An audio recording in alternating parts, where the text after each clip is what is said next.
Welcome back to part 2 of my conversation with the awesome Greg and Maria Tucker, who are the Geico Cloggers. They're also the directors of the America on Stage competitions and the Rocky Mountain Express competition team. Today we're going to talk about Rocky Mountain Express and America on Stage, so stay tuned. So, let's talk a little bit about your studio. So, we're building up to what I think are the bigger things. Obviously, Geico was a great image thing for clogging. You know, and your family clogging together, that's a beautiful thing when you can get families to spend time together and have common interests. My sisters and brothers are still some of my closest friends because we had that interest growing up, right?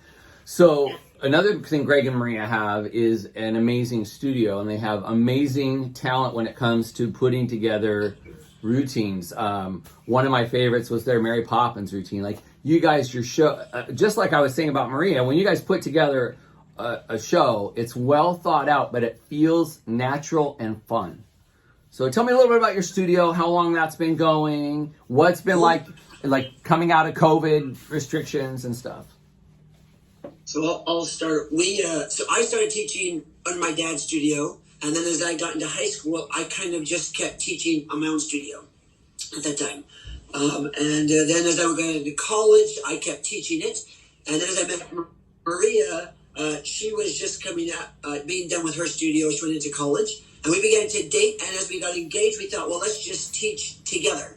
However, at the time, we split our studio in half. There was my side and Maria's side. We were very protective of our styles of vlogging. Interesting. He very much wanted to stay traditional. I very much wanted to stay competition, and we couldn't figure out a way to do both of that. So we just were like, okay, if you want to clog with us, you either do this side or you do this side. Wow, that's interesting. And after just about a year, we realized how we could make it work really well together.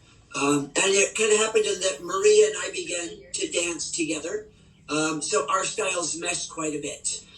She introduced a whole level of clogging to me. I got to, probably show her how to, I don't know, probably didn't teach her anything. But anyway, we meshed a lot really well. And our studio was really fun. We taught it here in Pleasant Grove. We had some amazing kids that just came over and started dancing. And then it kind of took off. We started with a tiny studio, though. Yeah. I started with, I think I had 7 or 8 dancers on my side, and you had a bit more because you've been going for a while, but you were like 20 or so.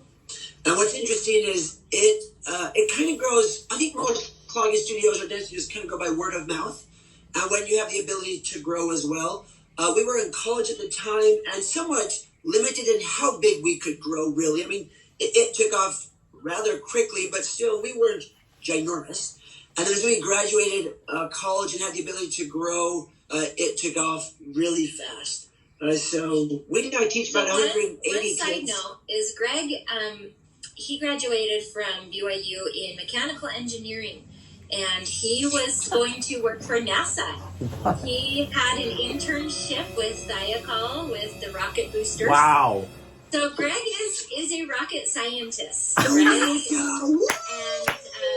And I graduated to be an elementary education teacher, and we both graduated. We're looking for jobs in those fields. The clogging studio had just been a way to kind of get us through college. You know, we could pick our hours and our pay and all that, but then we kind of just had this experience where it was like, I think we're supposed to just teach clogging. It's like, yeah. Shocking. That was kind of a leap of faith to be like, okay. Yay for math. So, Stay in school, kids. Stay in school. But, you know, I have that same pro-education. I have the same experience. You know, I went to college and I've had my other performing career and I've done other things. It's not even just that I've had financial success through clogging, which I've had emotional success. It fulfills me to do it, right? Like all the different aspects I've done, whether it's the competition years, whether it's my studio, whether it's my special needs program, whatever it is, clogging keeps giving back to me. Clogging keeps giving back to me. Yeah, it really does. It's almost like a very foundationally strong identity. Yeah. It's something that you're going to talent you develop, and it continues to grow. Like you give it to others, you get to take part of it yourself. Burton Edwards called it his best friend when we were doing his interview, and clogging has definitely been one of my best friends. It's been so good to me. It's been there when I've had hard times. It's been there when I've had my greatest successes. Yes. And it seems to love me no matter what. It keeps hanging on, right? Well, it's interesting because we were obviously going to be an engineer and a teacher. And we ended up being teachers in this way. But not only did it develop our talents, it opened up to us a world of friends that we would have never really gotten to know. And not just kind of good friends. We're talking like family-style friends. Extended family. Yes, just unreal that you wouldn't have gotten to know without having this in our lives. We love clogging. I love it too. Yeah, so we got a little bit off topic though, but you were asking about the studio. The studio, at that time when we decided to make clogging our main thing, within that year our studio doubled, and then it just started taking off. Yeah. And at that time, Marie and I began to compete a duet. It was really fun because in the early years, if you saw us, Maria made all the sounds. I was responsible for some of the energy and screaming, but it was Maria's sounds. And as we got better together, we had fun. It was very awesome at that point to compete and to win and to go places. Like, that was really fun. It was interesting because he just kind of showed up in the competition scene at the age of 22 or 23. And the first time we competed down in Arizona, we went overall duet. And I remember Stan Webb saying, "Where did this guy come from?" Yeah, because most people are quitting clogging at the age of 22, 23. They're like, I'm going to go get a job now. You're just starting out. Well, who is this guy? It's like, well, he's pretty cool. He is pretty cool. So I'm going to move on to probably what I think. Now, you correct me if I'm wrong. From the outside looking in, the what appears to be the biggest legacy right now that you guys are giving to clogging is America on Stage and what it has become. Because Brian Steele, him and Bonnie said for their kids going to the nationals at Lagoon they live for it just like we used to live for the hee-haw competition, right? They live it, they breathe it, they love it. They're so passionate about getting on that team. Yeah, All-American team. Your All-American team. So tell me a little bit about how you got, because did Brian still start America on Stage and then you guys took it over and grew it into what it is? How did all that happen? Great question. How long is your podcast? In a nutshell. So there were several competitions, like I said, in those early 80s. My dad, Dennis Kobe, and Brian all started them. And Brian had this vision that clogging would just be amazing. I mean, his vision is really unreal what he saw clogging to become. So he started a competition, and I think most of us at the time had clogging as kind of a fun talent. It was something we did, and yet Brian saw this enormous potential. And so he created America on Stage in 1982, and he began to run competitions around, specifically held at Lagoons Amusement Park. Right. And it began over in the old Pioneer Pavilion, had 2 stages, and it went for a day, sometimes a day and a half. It was I was there. The very first year it ran, it rained. And for those of you who know Lagoon, rain is what we do best at Lagoon. But it rained heavily the first year. But anyway, he kept going with it, and it kept growing quite well. And I competed when I was really little at it until we started going non-competition. And Maria competed a little in it as her teams kind of dabbled in Utah and out west. But when we were in college, we didn't compete at all. Or at least we hadn't competed while we were folk dancers very much. Once we got married, we began to compete again. And we kind of followed the NCHC track that Maria had come from. So we went down to Arizona, we were in California, we were in Colorado, and hadn't done a whole lot of things in America on Stage. And one day, Brian Steele, who I knew, I didn't know him very well, but knew, approached us and asked us if we'd be interested in kind of helping. And kind of in getting to meet each other, getting to know each other, we began to work together. And he invited us to be a part of America on Stage and see if it was something that we liked to do. And from those first few conversations, we would call Brian and Bonnie like family, like our second parents. They took us under their wings. They were so good to us and kind of showing us why they love clogging and how we could help with clogging. I love that.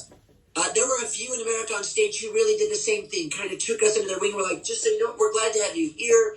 Let us, embrace you. It was wonderful. And after a few years, Brian had mentioned to me, okay, this should be what you do. And I thought, yeah, but I'm an engineer. I'm a rocket scientist. Well, he's a Harvard MBA. He's at a Harvard MBA. Yeah, he's Harvard MBA. And he said to me once, what we do best, we unpack boxes. Like, we come to a competition, that's what we do. We set up, we take down. And so we discussed it, and about 3 years after we began working there, we worked out a plan to where we would buy America on Stage from Brian and Bonnie.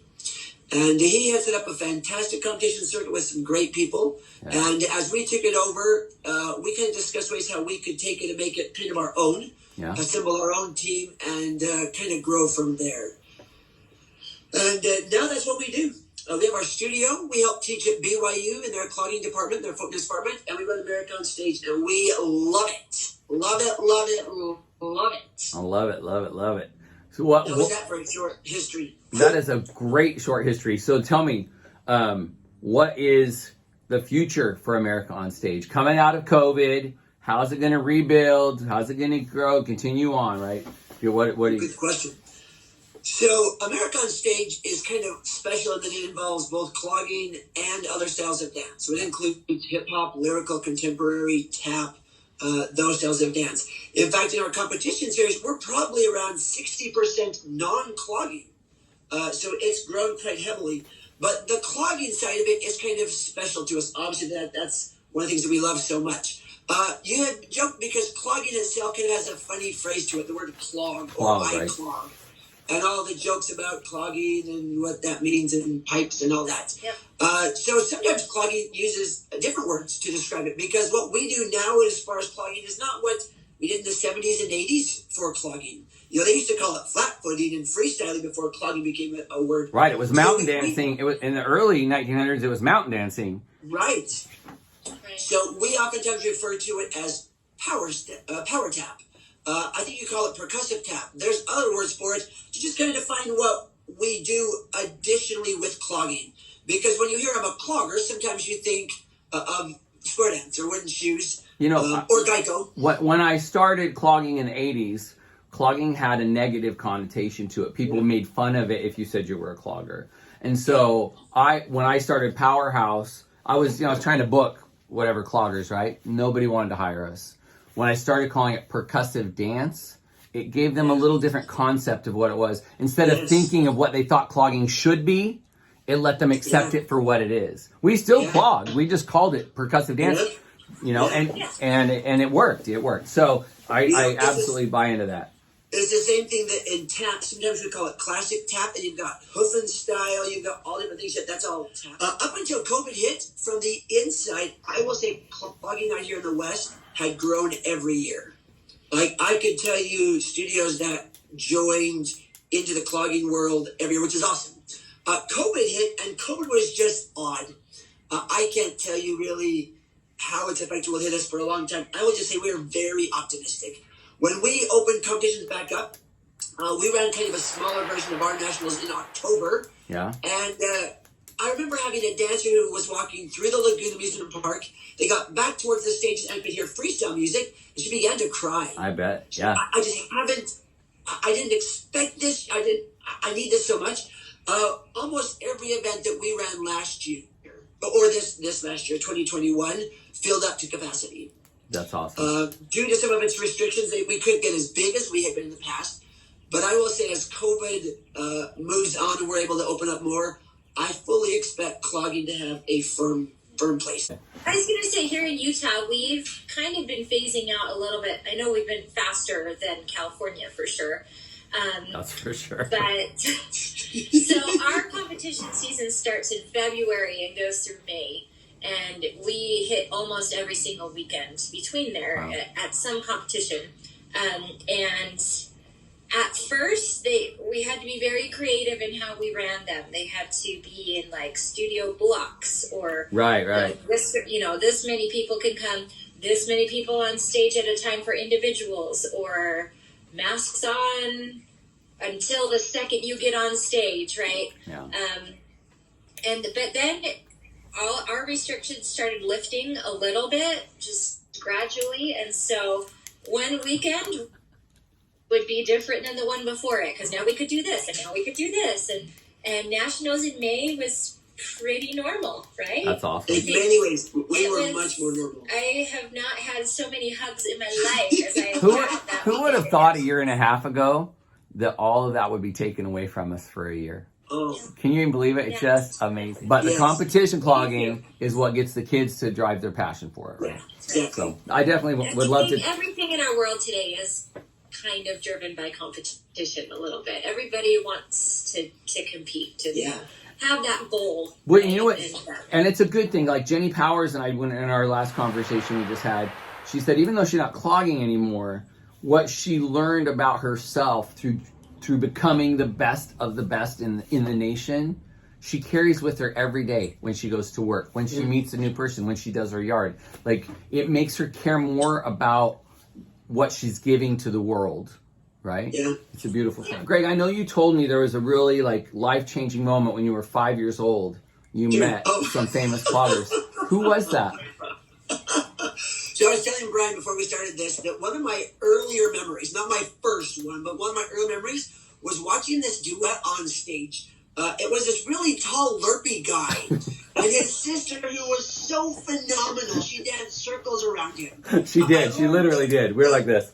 Her name was Bon, and I don't even remember what his name was. He's But nobody. man, they were so good. No, we did. You know what? And of course, you and your amazing sister. Julie and I, we did. I'll put a little clip of our duet on here. We had some awesome, fun 80s duets that were super powerful. I was very, very proud of that. Maybe each of you tell me, it doesn't have to be your greatest accomplishment, but something you're really proud of that you've accomplished with your clogging. Maria. well, I think, now we're older, we're in our 40s, and we can look back at all of it, Yeah. right? I mean, if you had asked me this a while ago, it would have been about me and winning like a national championship or something like that. But after being a director and teacher for 25-ish years, it's definitely the reward and the accomplishments come from teaching, from seeing those kids have the aha moment, to see them with that huge smile on their face that they have done it. They have learned something. They have accomplished something. I love it. So that's what I love about it. So I'm going to brag for a sec to kind of show you my perspective. We had the chance, we've been able to tour the world with our own studio with BYU. We were the only duet to ever hold America on Stage's, CCA's, and NCHC's overall duet title in the same year. Nice. We've each won individual national titles. We were able to be in the opening ceremonies for the Olympics in 2002. We have some amazing awards. We're both in the Clogging Hall of Fame. And yeah, I think with Maria, 20 years ago, we would have said one of those big awards, those big trophies, and they're fun to win. They are fun. Absolutely. It's exciting. Yeah. But by far, the relationships you have in clogging that you develop as you get older, because there are some cloggers who the only thing that matters is that trophy. But as you get older and stop dancing, you may find that's your only memory from clogging. Like you were so aggressive and so eager to blow everyone away that you didn't actually make many friends. And you may have that for your clogging legacy. I would say just the opposite.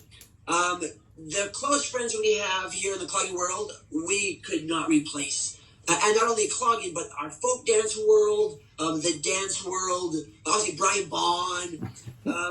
By far, those achievements, the ability to win and create relationships is different than just the ability to win. Yeah. Because we all know people who've won everything, and yet you wouldn't love to go out to eat with them.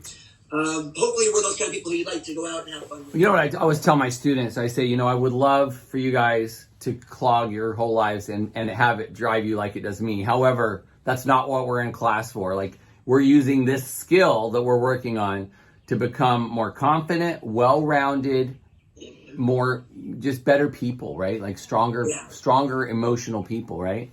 So I love that. We often use the example, we have a sister studio.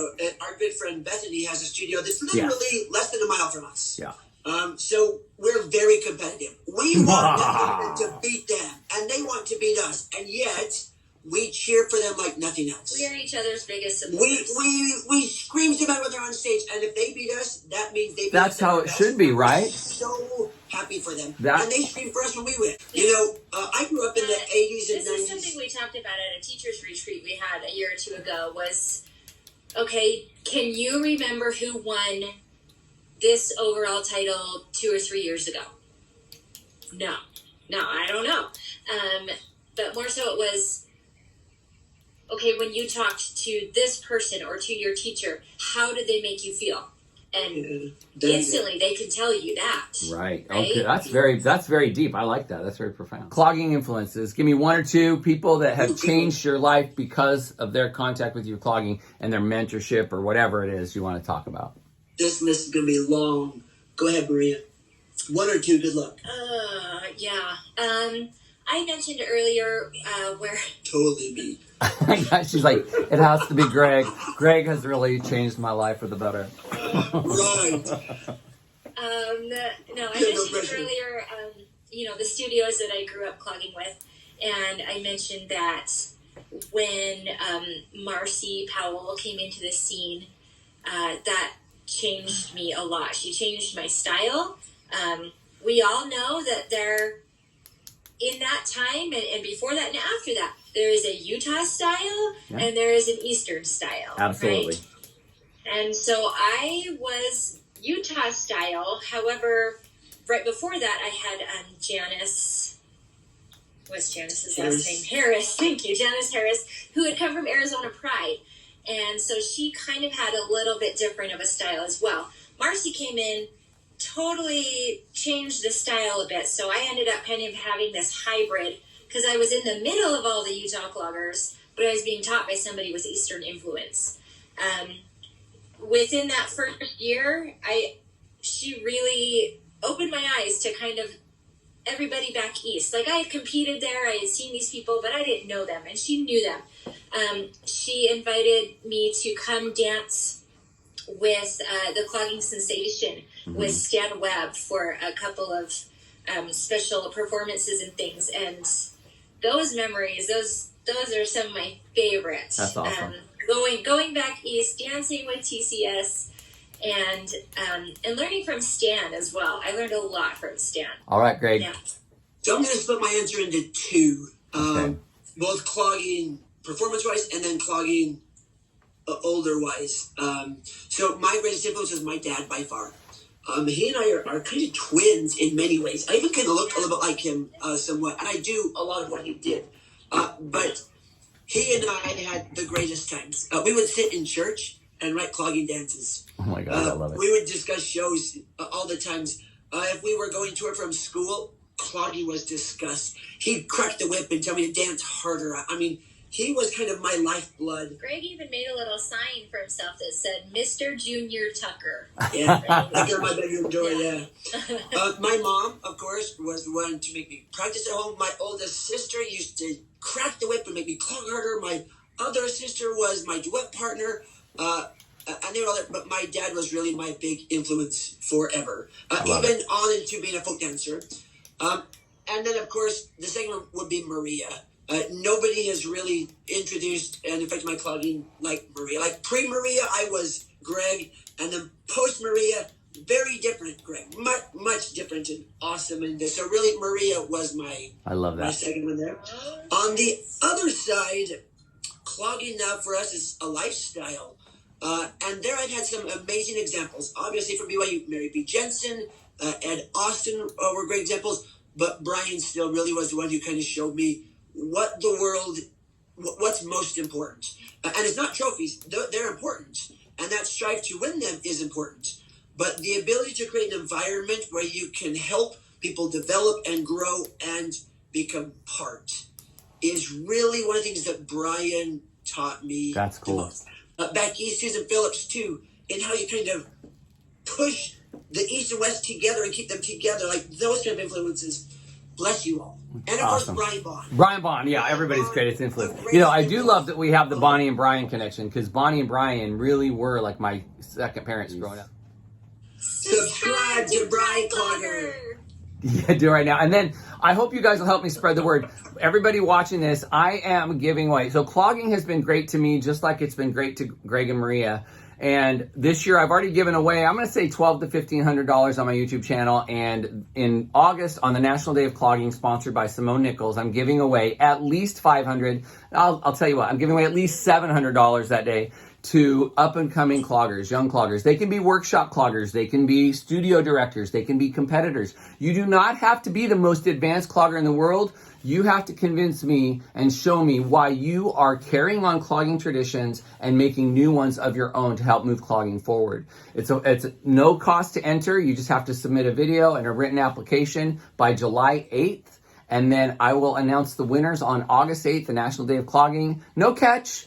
Money for you to help with your costumes, to help with your fees, to help with buying a new stereo for your classes, whatever it is you need, you guys, because I want to give back to clogging. So make sure, help me spread the word to your students that are up and coming, you guys. I'd love to see some of the Utah cloggers apply. And that's it. Greg and Maria, I have absolutely loved chatting with you. And Right back at you. And I am very serious. I would love to set a few minutes to talk to you about ways to help California clogging grow, because I think you guys might be the people that can help me snap my brain in gear to help it happen. Sure. That's right. All right. Sounds great. Thanks a lot. Bye, everybody. Thank you, Make sure you Jesse. subscribe. Keep vlogging.